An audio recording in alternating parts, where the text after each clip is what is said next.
तो हेलो दोस्तों, good morning. तो यहाँ पे हम देख रहे थे अब तक कि हमने चैप्टर नंबर 8 का जो रिसिप्ट्स एंड पेमेंट अकाउंट है वो खत्म कर लिया था, और अभी हम देखने वाले हैं इनकम एंड एक्सपेंडिचर अकाउंट। तो दोस्तों, इनकम एंड एक्सपेंडिचर अकाउंट के अंदर हमें आप सब क्या दे रखा है? The income and expenditure account equivalent to profit and loss account. ये जो अकाउंट होता है ये equivalent to profit and loss account होता है, ठीक है। और ये अक्रूवल प्रिंसिपल के ऊपर चलता है, ठीक है। So only items of revenue nature pertaining to the current period of account are included. जो भी रेवेन्यू नेचर की आइटम्स होती है वो ही इस अकाउंट में आएगी, जो कि पर्टेन करती है उस करंट पीरियड से, ठीक है। So the presentation of the account therefore requires adjustments in relevant accounts in respect of both outstanding and advances income and expenditure. जो भी एडवांसेस है, अक्रूवल है, वो सब कुछ एडजस्टमेंट आपको इसके अंदर करना पड़ेगा। इस अकाउंट को बनाते टाइम पे ये ध्यान रखना इनकम एक्सपेंडिचर में, ठीक है। So the only difference is in the terms used to represent the profit and loss account. Profit is termed as surplus. Profit को हम क्या बोलते हैं? सरप्लस बोलते हैं, excess of income over the expenditure. And loss is termed as deficit, excess of expenditure over income. तो दोस्तों, इसके अंदर यहाँ पे एक बस ये दो ही काम की बात है जो इन्होंने भी हाईलाइट कर रखी है कि ये इक्विवेलेंट टू होता है प्रॉफिट एंड लॉस अकाउंट, और ये जो है ना अकाउंट वो अक्रूवल प्रिंसिपल के ऊपर चलता है, ठीक है। ओके। सो दोस्तों, यहाँ पे हम दूसरी बात ये कर लेते हैं। जो भी एनपीओ होता है वो रजिस्टर होता है कंपनीज एक्ट के सेक्शन 8 के अंदर, ठीक है। ये भी याद रख लेना क्योंकि इसका ट्रू फॉल्स आ सकता है, ठीक है।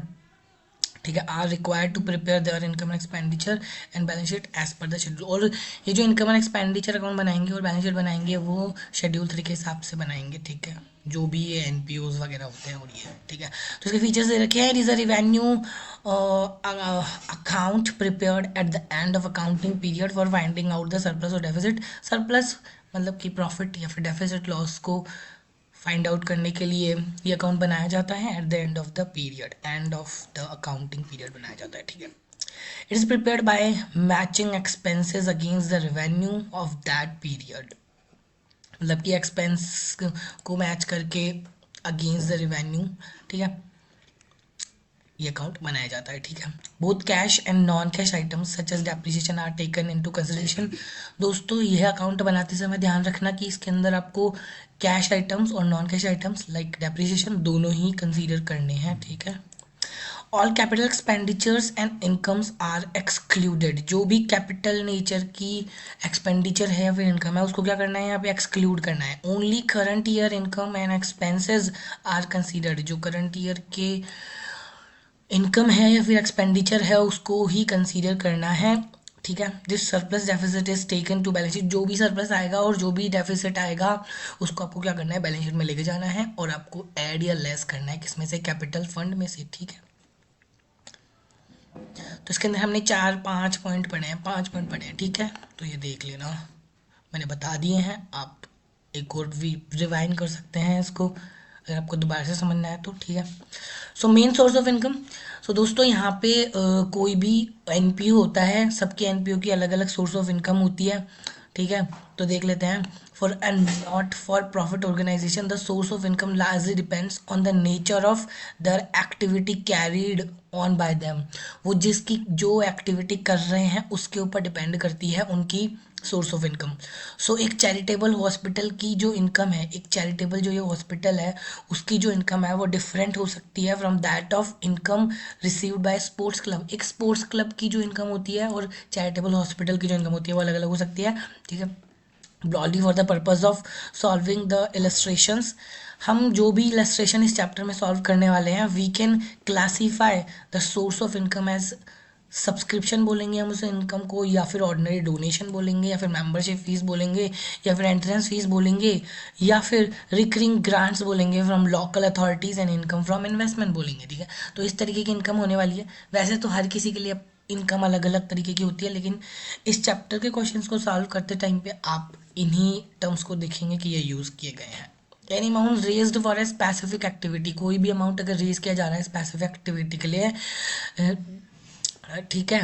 Like sale of match tickets, अगर मैच के टिकट्स को सेल करने की से जो भी पैसा मिल रहा है तो उसको आपको अगर इनकम एंड एक्सपेंडिचर अकाउंट में दिखाना है तो आपको क्या करना पड़ेगा? उसमें से डिडक्ट करना पड़ेगा जो भी एक्सपेंसेस हुए हैं उस एक्टिविटी को करने में, और आपको नेट अमाउंट जो है वो शो करना पड़ेगा इनकम एंड एक्सपेंडिचर अकाउंट में, ठीक है। So any receipt of the capital nature shall not be shown in income but will be credited to the capital fund और सरप्लस पर स्पेशल पर्पसेस। कोई भी कैपिटल नेचर की इनकम है तो आपको उसको इनकम एंड एक्सपेंडिचर अकाउंट में कभी भी नहीं दिखाना, आपको उसको उसी जो भी वो स्पेशल पर्पस का है अकाउंट, लाइक बिल्डिंग फंड है तो फिर उसके अंदर लेके जाना है, या फिर आपको कैपिटल फंड में लेके जाना है। तो इनकम एक्सपेंडिचर अकाउंट में मत दिखाना, वो आपको क्वेश्चन में दिखा देगा, बता देगा कि ऐसे ऐसे करना है आपको। लेकिन हाँ, और if the receipt is in on account of sale of a fixed asset, अगर फिक्स्ड असेट्स को सेल करने से कुछ भी प्रॉफिट एंड लॉस हो रहा है, फिर तो आप उसको इनकम एंड एक्सपेंडिचर अकाउंट में लेके ही जाओगे ना। तो दोस्तों यहाँ पे कुछ एग्जांपल्स दे रखे हैं कि हॉस्पिटल को कि ये खर्चे होते हैं, अगर आपको हॉस्पिटल में कुछ भी फीस रिसिप्ट हो रही है उस क्वेश्चन में दे रखा है, तो उसको अगर इस तरीके के एक्सपेंडिचर्स दे रखे हैं तो उनको पहले डिडक्ट कर देना, और नेट इनकम या फिर नेट लॉस आपको यहाँ पे इनकम और एक्सपेंडिचर अकाउंट में दिखा देना है। तो ये कुछ भी नहीं है, सिंपल से हैं, आप एक्सपेंस के नेचर है तो आप उनको पढ़ सकते हैं, कुछ वो खास नहीं है ये। So it may be noted that after various accounts have been adjusted as is considered necessary by transferring all the revenue accounts to the income and expenditure account and all the capital items to the balance sheet. If a figure trial balance is available, the preparation of the income and expenditure balance sheet is the final account. अगर अच्छा ये सारे के सारे adjustment करने के बाद में जो भी हम और हमारे को ट्रायल बैलेंस भी अगर दे रखा है, तो अगर हम जो ये इनकम एक्सपेंडिचर को बनाते हैं और बैलेंस शीट बनाते हैं, क्या होते हैं, फाइनल अकाउंट्स होते हैं, ठीक है। ओके, सो इसके बाद में हम देख लेते हैं कि डिस्टिंक्शन क्या होता है, कि डिफरेंस क्या होता है रिसिप्ट एंड पेमेंट अकाउंट में और इनकम एक्सपेंडिचर अकाउंट में, ठीक है। तो वैसे तो सबको पता है कि रिसिप्ट एंड पेमेंट अकाउंट जो है वो क्या होता है कि कैश रिसिप्ट मतलब कैश बेसिस के ऊपर चलता है, एक्रूवल के ऊपर नहीं चलता। सो ये जो पैराग्राफ है ये बहुत कुछ भी नहीं है, ये सिंपल सा है, देख लेते हैं।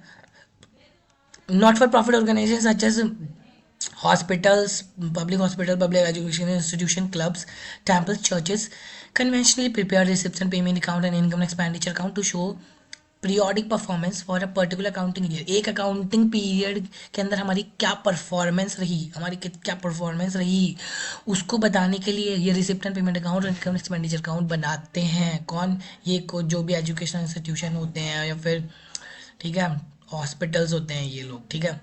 So the distinct features of both the, ये देखो ये यहाँ पे बोल रहा है कि ये देखो फीचर्स जो है इसके वो बता रखे हैं, देख लो ये डिफरेंसेस है। तो ये जो है ये तो रिसिप्ट एंड पेमेंट का अकाउंट के बारे में बता रहा है, और नीचे जो है ये इनकम एंड एक्सपेंडिचर अकाउंट के बारे में बता रहा है, और नीचे भी है यहाँ पे preparation of income expenditure account from receipt, कि ये कैसे बनेगा। तो थोड़ा सा बच्चा है, देख लेते हैं जल्दी से, 7 मिनट का ही वीडियो हो चुका है, मैं जल्दी से खत्म कर रहा हूँ। Reserve payment account is an elementary form of account consisting of a classified summary of cash receipts and payments over a certain period together with cash balances at the beginning.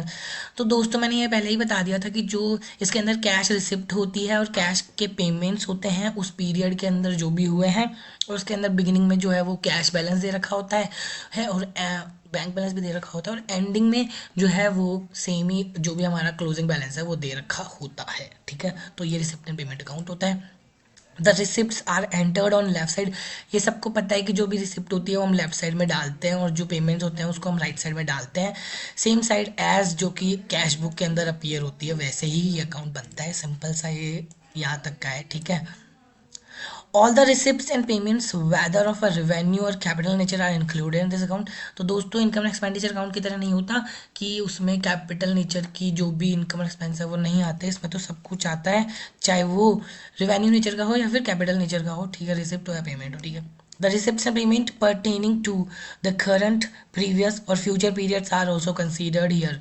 तो ये तो पहले भी बात कर चुके हैं कि जो भी रिसिप्ट है या फिर पेमेंट है, चाहे वो करंट ईयर की हो, प्रीवियस ईयर की हो, फ्यूचर की हो, सब इसके अंदर कंसिडर होगी। आने दो या फिर पैसा आने दो या फिर जाने दो, okay.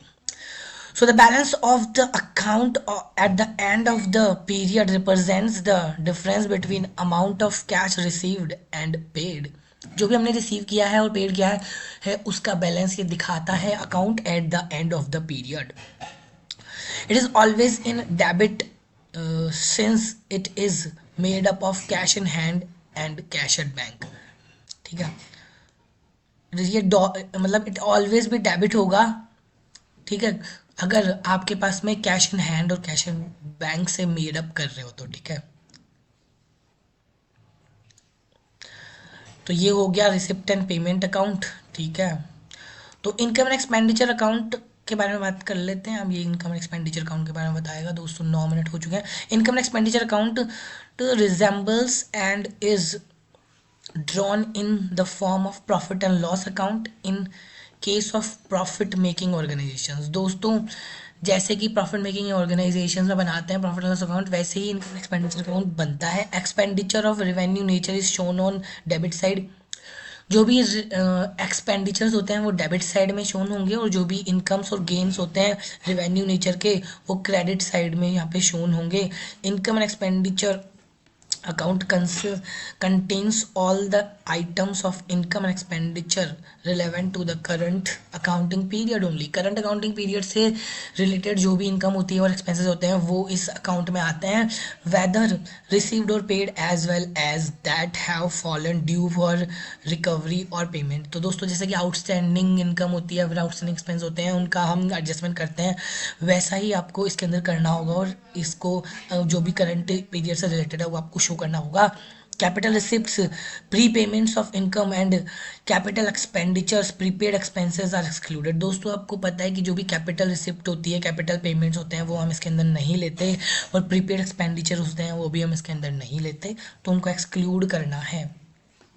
It does not start with any opening balance. ये कभी भी ओपनिंग बैलेंस से स्टार्ट नहीं होता। ये दोस्तों बहुत ही अच्छा क्वेश्चन है, ये बनता है, बन भी सकता है, ये ट्रू फॉल्स बन सकता है। द बैलेंसिंग फिगर रिप्रेजेंट्स, जो भी बैलेंसिंग फिगर बचेगा या तो वो इनकम एक्सीड्स होगा एक्सपेंडिचर के, या फिर वाइस वर्सा होगा, मतलब एक्सपेंडिचर एक्सीड्स इनकम। ओके, तो ये अकाउंट आपको बनाना कैसे है दोस्तों, इनके प्रिपरेशन के बारे में बात कर लेते हैं। इसकी लास्ट अपने पास में 4 मिनट जल्दी से।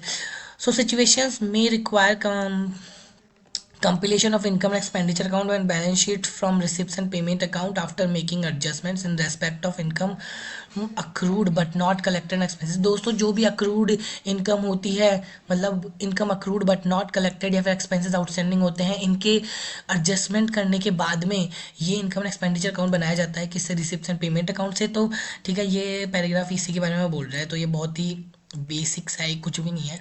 मेन चीज़ जो शुरू होती है वो होती है यहाँ से, पॉइंट नंबर 1 से। तो देख लेते हैं क्या प्रोसीजर है इसका। तो सबसे पहले आपको क्या करना है कि आपको वो ओपनिंग बैलेंस निकालना पड़ेगा, एक्यूमुलेटेड फंड का, कैपिटल फंड का ओपनिंग बैलेंस निकालना पड़ेगा। इसके लिए आपको ओपनिंग बैलेंस शीट बनानी पड़ेगी, ठीक है।